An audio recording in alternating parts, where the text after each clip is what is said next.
Et donc, ce que je voulais envisager dans cette communication, c'est donc la démarche de Morimura, japonais, qui remet donc en cause les stéréotypes occidentaux. Donc, à travers ses yeux de japonais, même si aujourd'hui il vit donc aux États-Unis, et il a donc également, lui, cette notion, cette culture ou notre regard. Alors, j'aimerais aussi vous dire, et ceci répond aussi à des questions qu'on m'a posées par rapport à la communication de ce matin, que les artistes qu'on a présentés ne connaissent certainement pas Claude Cahun.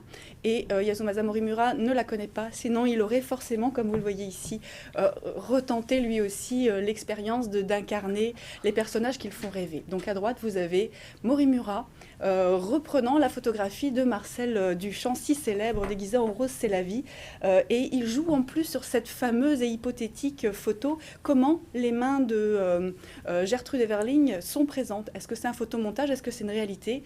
Lui, il les attrape pour les tenir fermement, nous montrant donc ici aussi la construction de la photo. Donc nous montrant donc que sa connaissance de la photo n'est pas juste un regard, mais une vraie connaissance livresque. Il a appris à déchiffrer l'image, à savoir comment elle est composée, pour créer donc ces photos. Donc on a vraiment un regard très pointu, très pertinent d'un artiste très cultivé. Et ce regard-là, du coup, m'a paru intéressant à être présenté. Alors, je vais évoquer tout de même rapidement Cindy Sherman, parce qu'elle aussi a fait ceci. Et donc, ce qui jalonne un peu tout mon propos, c'est quelque chose que je n'ai pas évoqué, mais qui me semble important, c'est l'idée de travailler sur le trompe-l'œil. C'est, donc, vous avez la photo à droite. Si vous ne voyez pas l'image originale de Caravage, ici présente, vous avez quand même l'impression d'avoir affaire à une photo, et c'est tout à fait volontaire de la part des artistes. Ils choisissent des papiers sensibles qui ont un grain qui rappelle un petit peu la toile, tout simplement.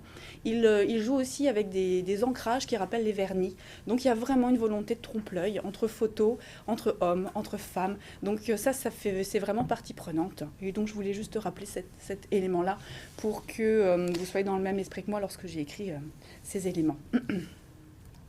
Alors j'aimerais juste commencer en évoquant ce qui me semble être le plus ancien autoportrait photographique, qui est bien célèbre, celui d'Hippolyte Bayard, qui se présente donc en Noyer dès 1840, donc tout juste, même pas un an après l'invention de la photographie. Et donc cet autoportrait lui a permis de raconter son histoire, puisque vous le savez, son invention n'a pas été reconnue au profit de Louis Daguerre. Il en a véritablement souffert, et bien évidemment. Et il a donc envoyé aux autorités cet autoportrait pour leur montrer que, du coup, du fait de n'avoir pas été reconnu, il s'est noyé, laissant croire à un suicide. Donc on a vraiment cette idée de créer des vies fictionnelles à travers la photo. Et ceci, c'est omniprésent dès le départ. Alors que l'on pense souvent que la photographie, en tout cas, est utilisée justement parce qu'elle permet de montrer le réel. On voit que les artistes qui l'utilisent le mieux sont en fait ceux qui travestissent ce réel pour raconter des histoires, ce que je nomme donc des autofictions. Alors, Yasumasa Morimura partage avec Cindy Sherman le goût de cette fameuse autofiction que j'évoquais, ainsi qu'une fascination pour les chefs-d'œuvre de l'histoire de l'art. Ils aiment aussi les icônes hollywoodiennes, ou les icônes tout court, on verra ça dans un instant. Donc tous deux se réapproprient ces images issues de notre musée imaginaire et les réinvestissent en se travestissant. Donc je le disais un petit peu en préambule, Cindy Sherman, vous voyez une image ici, travaille seule. C'est elle qui le prépare, donc ses costumes, ses décors, son éclairage, la position de l'appareil photographique avant de déclencher à distance elle-même. Alors que Morimura, lui, s'entoure d'une équipe. Il a des maquilleurs, des costumiers, des stylistes, des photographes, des créateurs de décors en tout genre, et puis aussi des gens qui peuvent être convoqués occasionnellement pour créer des accessoires particuliers. Donc vraiment un staff digne du cinéma hollywoodien. Alors, je voulais juste vous dire qu'en France, on a tendance à parler de ces photos pour être des photographies plasticiennes. Expression de Dominique Baquet, qui est donc une critique d'art qui s'est beaucoup intéressée à la photographie. Et par cela, on entend l'idée que la photographie est croisée avec les arts plastiques et que du coup, nous sommes dans une pratique un peu hybride. Et notamment dans les photographies que je vous montre ici, on a un travail avant la prise de vue qui est énorme et qui, certaines fois, peut demander plusieurs mois. Donc, c'est vraiment une photographie, on va dire, d'un genre un petit peu à part. Je vous montre ici donc le fameux un portrait de Cindy Sherman en haut et Yasumasa Morimura qui, comme pour Marcel Duchamp tout à l'heure, a repris, comme vous le voyez, à l'identique ou à peu près, donc la pose, l'éclairage, etc. Mais on voit tout de même au niveau de son visage, lorsqu'on compare ici, ses traits d'homme japonais, puisque évidemment c'est quand même un détail physique qui ne peut que difficilement cacher. Donc, j'aimerais citer Omar Calabrese qui a écrit un livre assez volumineux qui s'appelle L'art de l'autoportrait, qui évoque cette phrase qui me semble assez judicieuse pour évoquer ses autofictions. Les passions ne s'expriment pas seulement à travers l'iconographie de la pose, on les raconte très souvent aussi en insérant l'image de soi à l'intérieur d'une situation narrative qui permet de mieux décrire la nature active de ses sentiments. Et à mon sens, la photographie plasticienne, c'est donc ça. Incarner véritablement les choses en utilisant décors, costumes, accessoires qui permettent justement de raconter l'histoire, comme dans les tableaux plus anciens, où au sein on donnait des attributs pour pouvoir les reconnaître. C'est un petit peu une façon finalement de replacer les choses dans l'évocation que l'on veut lui donner. Donc il crée des décors, Morimura crée des décors à taille humaine, donc un travail assez conséquent. Il fait créer très souvent les costumes, comme c'est le cas ici pour la duchesse d'Alba. Il se fait maquiller, il prend la pose et comme vous le voyez, il mime, il copie véritablement pour réinterpréter les modèles qu'il a choisis. Donc ici, un tableau de Francesco Goya. Il est vrai que le Japon est réputé pour s'être fait fort d'avoir absorbé les cultures d'autres pays, notamment après la Seconde Guerre mondiale. Et Morimura est né en 1951. Il est donc totalement dans cette génération d'après-guerre. Il a donc baigné dans un environnement culturel où l'art occidental était enseigné à l'école, tout simplement. Et il est volontairement, à mon sens, justement dans cet entre-deux, entre un Japon très attaché à la tradition et cette occidentalisation qui se met en place après les années 45. Donc pour moi, il est entre deux, donc entre Orient et Occident, puisqu'il est né au Japon et il vit aujourd'hui aux États-Unis.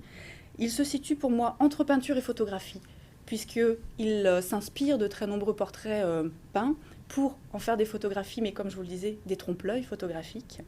Il est aussi évidemment entre deux quant à son rôle, puisqu'il incarne assez souvent des personnages féminins, comme vous le voyez, donc entre masculin et féminin. Il est aussi à la fois modèle et créateur, donc là aussi entre deux positionnements qui normalement sont radicalement séparés.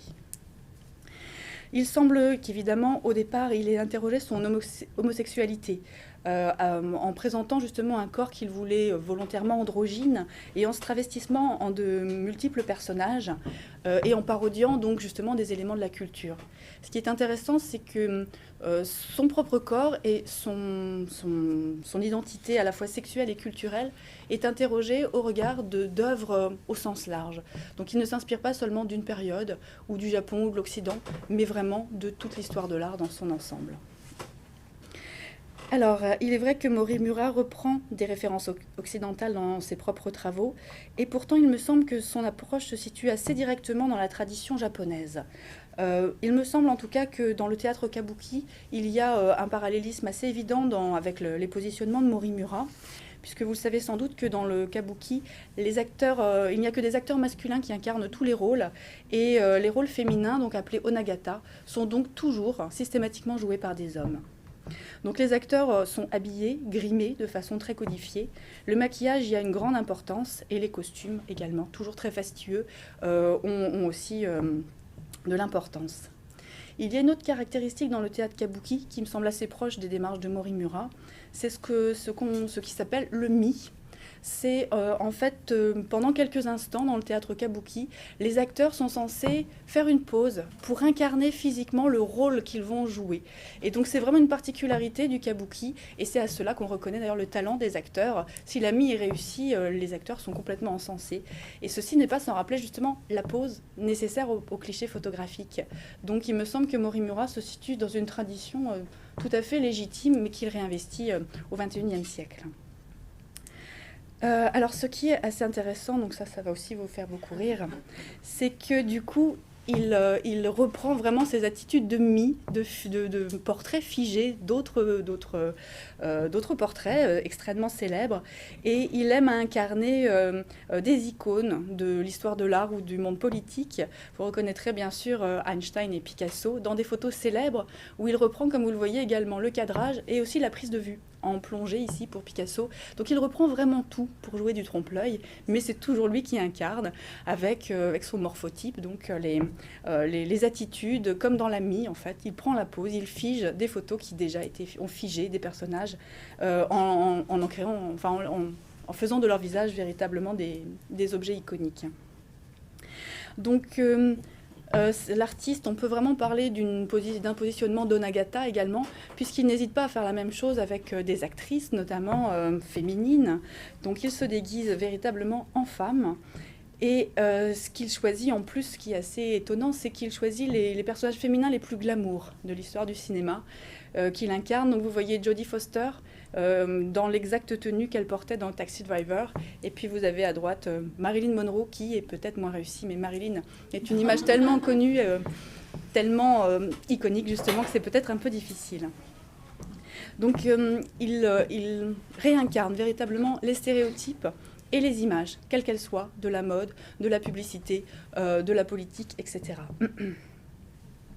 Ce qui est assez intéressant aussi, c'est qu'il réinvestit très facilement les images publicitaires et les images de mode, qui là aussi font partie aujourd'hui du tout venant des images.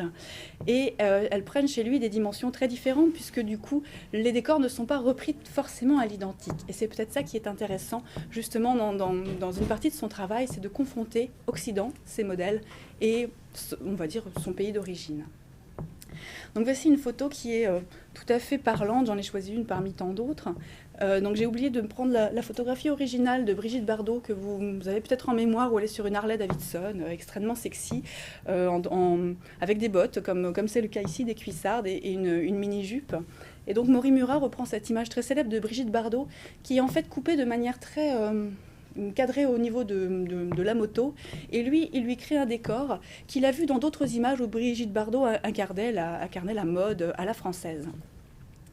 Et ici, il se fait que la photo a été tournée dans un quartier où il tournera d'ailleurs, où il fera d'autres photos, un quartier d'Osaka au Japon qui s'appelle Tsukankaku et qui est connu pour être justement un quartier assez vulgaire parce que c'est le quartier où on y voit toutes les contrefaçons de la mode française. Donc du coup, il dévalorise véritablement l'image que Brigitte Bardot transporte à travers le monde et à travers son image, le chic à la française, pour ici le replacer dans, on va dire, quelque chose de carnavalesque, puisque dans ce quartier, il y a aussi la reproduction d'assez nombreux monuments. Et derrière, on est censé voir la Tour Eiffel, qui entre-temps a grossi pour devenir un bâtiment un peu informe. Mais le fait est que du coup, nous sommes dans un quartier, on va dire justement, de récupération, si on peut dire, de modèles. J'avais noté aussi une citation qui se trouve dans la notice explicative du travail de Mori Murat de la galerie Secchi de Londres, qui explique que Mori Murat, dans ses photographies, vit ses rêves impossibles d'être un autre, jouant le rôle d'agent provocateur asiatique infiltré dans la conscience collective occidentale. Ça me semblait être une formule assez juste qui nous montre qu'en fait, il fait un travail de sape des images qu'on a l'habitude de voir et d'aimer sans justement essayer de les replacer dans un contexte et de voir à quel niveau elles nous manipulent, pour ce qui est de la photo de mode en tout cas. Je vais peut-être passer ça. C'est peut-être moins intéressant, pour vous dire donc que le travestissement est une forme d'invention de soi qui génère un discours qui est souvent engagé et qui souvent veut lutter contre la culture de masse, en tout cas dans le travail de Mori Murat et on va dire les artistes qui travaillent de manière plus générale dans les années 90 à 2000. Depuis l'arrivée de la société de consommation, notamment, ce sont des artistes qui, justement, mettent en avant le fait que nous sommes toujours confrontés à une stéréotypie extrêmement forte dans les images de mode et la publicité, et que ceci est mis en place par la norme dominante des artistes qui veulent donc nous faire réfléchir, justement, à ce trop-plein d'images. Alors, ce qui est assez paradoxal dans le travail et de Sherman et de Mori Murat, c'est que ces artistes utilisent justement les artifices de la mode, et notamment le maquillage ou des postures de théâtre, pour décrier ces positionnements. Donc c'est un peu ambigu, puisque utiliser les mêmes effets pour dire le contraire, ça peut prêter à confusion dans le message que l'on veut porter. Mais véritablement, ici, on peut le voir, hein, le détournement est toujours l'idée originelle de Mori Murat. Il ne cherche pas à se montrer à son avantage, comme vous pouvez le deviner, mais véritablement à se transformer en quelqu'un d'autre. Et ce qui est intéressant, c'est que c'est quelqu'un d'autre, d'un autre sexe, soit, mais aussi d'un autre âge, et surtout d'une autre ethnie, ce qui là est vraiment la particularité de Mori Murat. Alors, je me suis intéressée à une autre série qui s'appelle Self-Portrait as History, Art History, pardon. Donc, les autoportraits face à l'histoire de l'art, qu'il a commencé en 1985. Et il s'est notamment attaché à travailler sur ce fameux tableau d'Édouard Manet, l'Olympia, tableau de 1863, si je me souviens bien. C'est ça. Et donc, il va revisiter de très nombreuses toiles de l'histoire de l'art, comme l'a fait Cindy Sherman, mais évidemment, le fait qu'il soit homme et japonais va induire d'autres sens de lecture. Donc ce tableau, cette photographie de tableau, puisqu'elle est repeinte, celle-ci, en plus par-dessus, est appelée portrait Futago. Futago, en japonais, ça signifie jumeau. Donc il y a aussi dans les titres cette idée de montrer qu'il veut vraiment copier. On n'est pas ici dans du pur arbitraire, il y a vraiment cette idée-là. Donc vous le voyez, il est déguisé en Olympia, évidemment, mais il est aussi déguisé en sa domestique, que vous voyez à l'arrière-plan. Ce qui fait encore plus la bizarrerie de l'image, c'est que il est 2 fois présent, incarnant une femme occidentale blanche et une femme noire. Donc là aussi, il travaille sur des degrés différents. Alors techniquement aussi, il a utilisé ici des savoir-faire très différents et qui sont aussi de l'ordre du comique pour certains. Donc pour la photo d'Olympia, il s'est pris en photo avec le décor qu'il a fait créer, comme vous le voyez là, en changeant quelques éléments sur lesquels je reviendrai. Pour ce qui est par contre de la servante noire, elle est peinte en fait. Et il a juste passé sa tête dans un trou qui a été fait à cet effet, fait une seconde photo et puis incrusté sa tête donc dans l'élément. Donc c'est vraiment extrêmement plastique, si l'on peut dire. On peut vraiment parler de photographie plasticienne, puisqu'il y a vraiment un jeu lors de la création dont il n'est pas obligé... qu'il n'est pas obligé de faire, puisqu'aujourd'hui, avec la photographie numérique, il lui suffirait de prendre ses visages, de les coller. Ce serait très facile, mais non, il y a vraiment une construction à très long terme qui lui permet vraiment d'entrer dans la peau du personnage par de multiples biais. Donc vous remarquerez aussi que Olympia, ici, qui a aussi fait scandale, je ne reviens pas sur l'histoire, parce que justement, elle regardait très franchement dans les yeux le spectateur, pour d'autres raisons qui ont fait que les spectateurs l'ont vue comme une prostituée et non pas comme une belle Vénus telle que l'avait fait Titien et d'autres avant lui.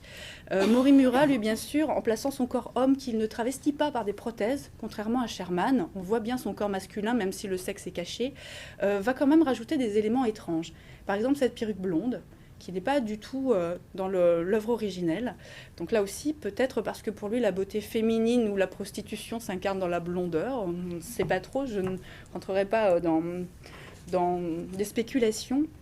Mais en tout cas, il y a d'autres éléments qui sont transformés et qui là aussi changent du coup le regard. Donc le drap blanc, j'aurais peut-être dû les mettre côte à côte, mais le drap blanc est ici transformé en devenant un kimono brodé. Donc les kimonos brodés sont effectivement des accessoires qui sont associés aux geishas, donc aux femmes de plaisir, enfin aux femmes dont la profession, si l'on peut dire, était d'être plaisantes à voir en jouant de la musique, en chantant, en servant le thé, donc dans les maisons de plaisir, c'était leur nom. Donc ça change aussi le sens, il fait vraiment ici de son personnage une prostituée, du coup, avec cet accessoire. Et puis il rajoute au niveau de l'extrême droite, où il y a un chat noir un peu bizarre chez Manet, ici les fameux chats qu'on appelle les manekineko, qui sont des chats porte-bonheur qui servent surtout dans le commerce à porter chance et à porter de l'argent. Donc ça change aussi la dimension et la lecture évidemment de l'œuvre. Donc, comme vous pouvez le voir, le fait de puiser ainsi à différentes cultures associe forcément Morimura à un genre, je ne sais pas si c'est un genre, mais en tout cas à une pratique qu'on peut qualifier de kitsch. Parce qu'évidemment, associer sous-culture avec l'histoire de l'art, c'est forcément lui donner une dimension qui l'a fait rentrer par la petite porte dans le système artistique. Donc nous sommes vraiment dans le kitsch, je ne rentre pas dans les détails, mais il y a bien sûr de quoi dire là-dessus. J'aimerais plutôt remonter à une autre tradition qui inspire forcément Morimura, puisqu'elle fait vraiment partie des traditions japonaises, qui sont ce qu'on appelle les shunga. On appelle, donc littéralement ça signifie image de printemps, mais le nom n'est pas vraiment bien choisi pour qualifier ces images. On parle aussi parfois pour les qualifier de iga, images secrètes, c'est peut-être un peu plus juste. Ce sont en fait des illustrations érotiques qui sont apparues sous forme d'albums à la période Edo japonaise, donc en gros c'est notre 18e siècle, des images dont des créateurs les plus célèbres ont pu en réaliser. Donc ici c'est le fameux Okuzai, connu pour pour ces magnifiques paysages japonais. Ici, donc, il a fait une œuvre extrêmement étonnante, cette pêcheuse d'awabi. Donc, les awabis, ce sont des espèces de petits poulpes dont les Japonais sont très friands, qui ici a une relation assez intime avec une pieuvre, comme vous pouvez le voir. Donc, des images vraiment fantasmées et assez extraordinaires. Il y en a de toutes catégories. Il y en a aussi un certain nombre qui sont des shunga homosexuels. Donc, une tradition japonaise toujours un peu cachée. On achetait ces ouvrages sous le manteau, mais que Morimura connaît très certainement, puisqu'elles font partie des choses qu'évidemment personne ne dit ouvertement feuilleter, mais que tout le monde, bien sûr, connaît. Donc, je pense qu'il serait plus intéressant de chercher dans cette tradition-là les sources de Morimura. Je terminerai par cette très belle image. En concluant que, en utilisant le corps même, son corps même, l'artiste personnifie sa création et se fait donc témoignage personnel dans un monde où les images du corps sont souvent standardisées. Par ce biais, l'artiste cherche avant tout à exprimer les rêves, les angoisses qui lui sont personnelles, mais cette démarche, paradoxalement, touche aussi aux aspirations et aux peurs collectives. Paul Arden, que j'avais déjà cité précédemment, mais ici c'est dans un livre qui s'appelle L'image-corps, figure de l'humain dans l'art du XXe siècle, va parler, pour qualifier ces démarches qui sont un peu récurrentes dans l'art actuel, il parle d'un corps qui se fait image au pluriel. Et c'est vraiment ici le cas chez Morimura. Donc un corps qui est représentatif de nombreux questionnements qui transparaissent dans les pratiques artistiques contemporaines, parfois très, très diverses. Voilà, je terminerai par une citation d'un personnage qui n'est pas du tout de la même époque, Charles Baudelaire, qui évoque comment créer une personnalité en peinture. Il dit « Rien, si l'on veut bien examiner la chose, n'est indifférent dans un portrait. Le geste, la grimace, le vêtement, le décor même, tout doit servir à représenter le caractère. » Cette phrase me paraît encore plus vraie dans les autoportraits contemporains, notamment ici ceux que je vous ai présentés, qui sont toujours à la fois autoréférentiels, mais aussi éminemment référencés. De très nombreux autres éléments auraient pu être ici développés dans cette présentation, mais que heureusement j'ai réussi à faire dans l'espace imparti.